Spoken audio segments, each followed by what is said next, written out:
ओम श्री साई नाथाय नमः। प्रिय साईं भक्तों, आज मैं आपके समक्ष श्री साईं सचरित्र अध्याय 30 का पाठ करने जा रही हूँ।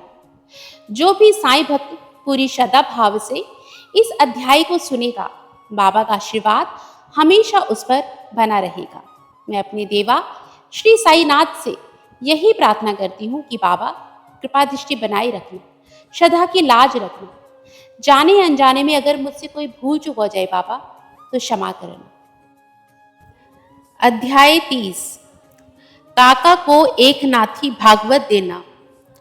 भक्तों को जिस ग्रंथ विशेष का पारायण करना होता था, उसे वे बाबा के कर कमलों में भेंट कर देते थे, और यदि बाबा उसे अपने कर कमलों से स्पर्श कर लौटा देते तो वे उसे स्वीकार कर लेते थे। उनकी ऐसी भावना हो जाती थी कि ऐसे ग्रंथ का यदि नित्य पाठ किया जाएगा तो बाबा की कृपा सदैव उन पर रहेगी। एक बार काका महाजनी श्री एकनाथी भागवत लेकर शिरडी आए। श्यामा ने यह ग्रंथ अध्ययन के लिए उनसे ले लिया और उसे लिए हुए वे मस्जिद में पहुंचे। तब बाबा ने यह ग्रंथ श्यामा से ले लिया और उन्होंने उसे स्पर्श कर कुछ विशेष प्रश्नों को देखकर उसे संभाल कर रखने की आज्ञा देकर वापस लौटा दिया। श्यामा ने उन्हें बताया कि यह ग्रंथ तो काका साहिब का है और उन्हें इसे वापस लौटाना है। तब बाबा कहने लगे कि नहीं नहीं, यह ग्रंथ तो मैं तुम्हें दे रहा हूँ, तुम इसे सावधानी से अपने पास रखो, यह तुम्हें अत्यंत उपयोगी सिद्ध होगा। कुछ ही दिनों के पश्चात काका महाजनी पुनः श्री एकनाथी भागवत की दूसरी प्रति लेकर आए और बाबा के कर कमलों में भेंट कर दी, जिसे बाबा ने प्रसाद स्वरूप लौटाकर उसे भी सावधानी से संभाल कर रखने की आज्ञा दी। साथ ही बाबा ने उन्हें आश्वासन दिया कि यह तुम्हें उत्तम स्थिति में पहुंचाने में सहायक सिद्ध होगा। काका ने उन्हें प्रणाम कर उसे स्वीकार कर लिया। श्यामा को विष्णु सहस्त्र नाम प्रदान करना। श्यामा बाबा के परम भक्त थे, इस कारण बाबा उन्हें एक विचित्र ढंग से विष्णु सहस्त्र नाम प्रसाद रूप में देने की कृपा करना चाहते थे। तभी एक रामदासी आकर कुछ दिन शिरडी में ठहरा। वह नित्य नियमानुसार प्रातः काल उठता और हाथ मुंह धोने के पश्चात स्नान कर भगवा वस्त्र धारण करता तथा शरीर पर भस्म लगाकर विष्णु सहस्त्र नाम का जाप किया करता था और बहुधा इन्हीं ग्रंथों को पढ़ा करता था।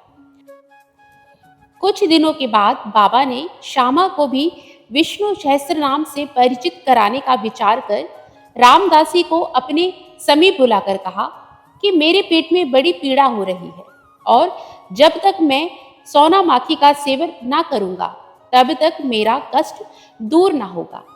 तब रामदासी ने अपना पाठ स्थगित कर दिया और वह औषधि लाने बाजार चला गया। उसी समय बाबा अपने आसन से उठे और जहां वह पाठ किया करता था वहां जाकर उन्होंने विष्णु सहस्त्र नाम की वह पुस्तिका उठाई और पुनः अपने आसन पर विराजमान होकर श्यामा से कहने लगे कि यह पुस्तक अमूल्य और मनोवांछित फल देने वाली है, इसीलिए मैं तुम्हें यह दे रहा हूं ताकि तुम इसका नित्य पाठ कर सको। एक बार जब मैं बहुत रुग्ण था तो मेरा हृदय धड़कने लगा, मेरे प्राण पखेरु उड़ना ही चाहते थे। तो उस समय मैंने इस सद ग्रंथ को अपने हृदय पर रख लिया। उस समय मुझे ऐसा लगा मानो अल्लाह ने स्वयं ही पृथ्वी पर आकर मेरी रक्षा की। इस कारण यह ग्रंथ मैं तुम्हें दे रहा हूं। इसे थोड़ा धीरे धीरे कम से कम एक श्लोक प्रतिदिन अवश्य पढ़ना, जिससे तुम्हारा बहुत भला होगा। तब श्यामा कहने लगे कि मुझे इस ग्रंथ की आवश्यकता नहीं, क्योंकि इसका स्वामी रामदासी एक पागल, हट्टी और अति क्रोधी व्यक्ति है, जो व्यर्थ ही अभी आकर लड़ने को तैयार हो जाएगा। अल्प शिक्षित होने के कारण संस्कृत भाषा में लिखित इस ग्रंथ को पढ़ने में भी मैं असमर्थ हूँ। श्यामा की धारणा थी कि बाबा मेरे और रामदासी के बीच मनमुटाव करवाना चाहते हैं, इसीलिए ही उन्होंने यह नाटक रचा है। बाबा का विचार उनके प्रति क्या था, यह उनकी समझ में नहीं आया। बाबा येन केन प्रकारेण विष्णु सहस्त्रनाम उसे कंठाग्र करवाकर अपने एक अल्प शिक्षित अंतरंग भक्त को सांसारिक दुखों से मुक्त कर देना चाहते थे। रामदासी बाजार से तुरंत सोना माखी लेकर लौट आया। अन्ना चिंचुड़ीकर जो वहीं उपस्थित थे प्राय पूरे नारद ही थे और उन्होंने सारी घटना रामदास के कान में पिरो दी। रामदासी क्रोधावेश में आकर श्यामा की ओर लपका और कहने लगा कि यह तुम्हारा ही कार्य है जो तुमने बाबा के द्वारा मुझे उदर पीड़ा के बहाने औषधि लेने भेजा। यदि तुमने पुस्तक न लौटाई तो मैं तुम्हारा सिर तोड़ दूंगा। श्यामा ने उसे शांतिपूर्वक समझाया परंतु उसका कहना व्यर्थ ही रहा। तब बाबा प्रेम पूर्वक बोले कि अरे रामदासी, क्यों उपद्रव कर रहे हो? क्या श्यामा अपना बालक नहीं है? तुम उसे व्यर्थ ही क्यों गाली दे रहे हो? मुझे तो ऐसा प्रतीत होता है कि तुम्हारी प्रकृति ही उपद्रवी है। क्या तुम नम्र और मृदुल वाणी नहीं बोल सकते? तुम नित्य इस पवित्र ग्रंथ को पाठ किया करते हो और फिर भी तुम्हारा चित्त अशुद्ध ही है। जब तुम्हारी इच्छाएं ही तुम्हारे वश में नहीं है तो तुम कैसे रामदासी हो?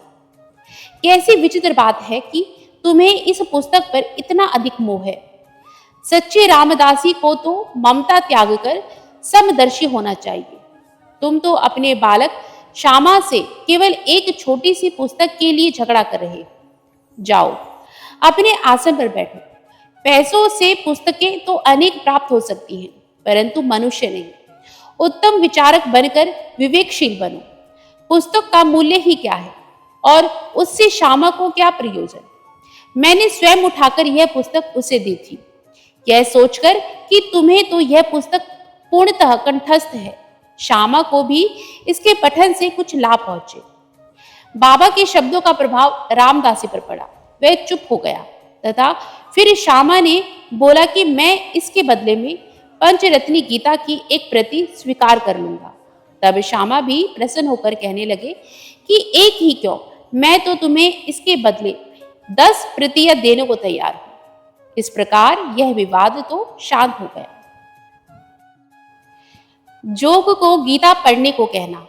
एक समय बापू साहेब जोग का एक पार्सल आया जिसमें श्री लोकमान्य तिलक कृत गीता भाष्य की एक प्रति थी, जिसे काख में दबाए हुए वे मस्जिद में आए। जब वे चरण वंदना के लिए झुके तो वह पार्सल बाबा के श्री चरणों पर गिर पड़ा। तब बाबा उनसे पूछने लगे कि इसमें क्या है। श्री जोग ने तत्काल ही पार्सल से वह पुस्तक निकालकर बाबा के कर कमलों में रख दी। बाबा ने थोड़ी देर उसकी कुछ पृष्ठ देखकर जेब से 1 रुपया निकाला और उस पुस्तक पर रखकर जोग को लौटा दी और कहने लगे कि इसका ध्यानपूर्वक अध्ययन करते रहो, इससे तुम्हारा कल्याण होगा। श्रीमान व श्रीमती खापड़े की कथा। एक बार श्री दादा साहेब खापड़े सुकुटुंब शिरडी गए और कुछ महीने वहीं ठहरे। वे एक धनाढ्य और अमरावती बरार के सुप्रसिद्ध वकील तथा केंद्रीय धारा सभा दिल्ली के सदस्य थे। वे विद्वान और प्रवीण वक्ता भी थे। इतने गुणवान होते हुए भी उन्हें बाबा के समक्ष मुंह खोलने का साहस न होता था।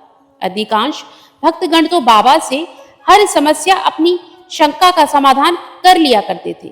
केवल खापड़े, नूलकर और बूटी ही ऐसे थे जो सदैव मौन धारण किए रहते थे।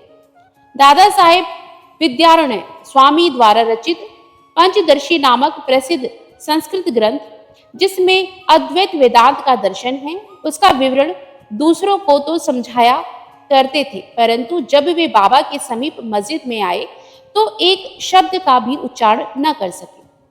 दादा 4 महीने तथा उनकी पत्नी 7 महीने वहां ठहरी। वे दोनों अपने शिरडी प्रवास से अत्यंत प्रसन्न थे। श्रीमती खापड़े श्रद्धालु तथा पूर्ण भक्त थी, इसीलिए उनका साईं चरणों में अत्यंत प्रेम था। प्रतिदिन दोपहर को वे स्वयं नैवेद्य लेकर मस्जिद आती और जब बाबा उसे ग्रहण कर लेते तभी वह लौटकर अपना भोजन करती थी।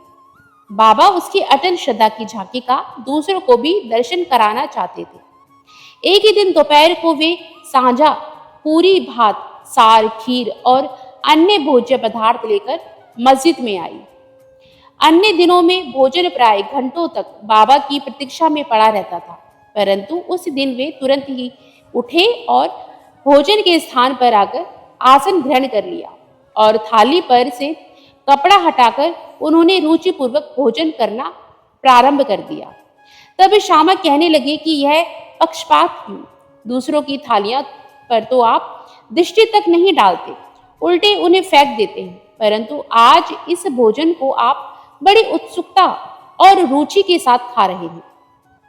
आज इस बाई का भोजन आपको इतना स्वादिष्ट क्यों लगा? यह विषय तो हम लोगों के लिए एक रहस्य बन गया है। बाबा ने इस प्रकार समझाया। सचमुच ही इस भोजन में एक विचित्रता है।